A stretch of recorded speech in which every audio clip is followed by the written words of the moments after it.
Tagalog grammar lesson, how to say my in Tagalog.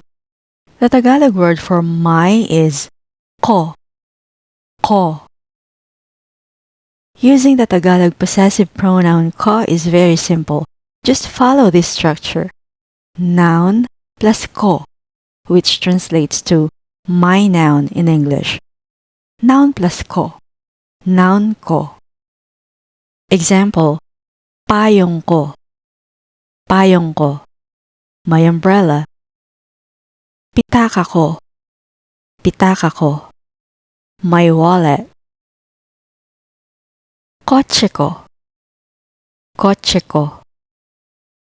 My car.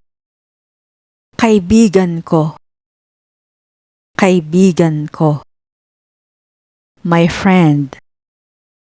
Anak ko, anak ko. My son. Katrabaho ko, katrabaho ko. My co-worker. Subscribe and head over to talktomeintagalog.com for more Filipino lessons for beginners.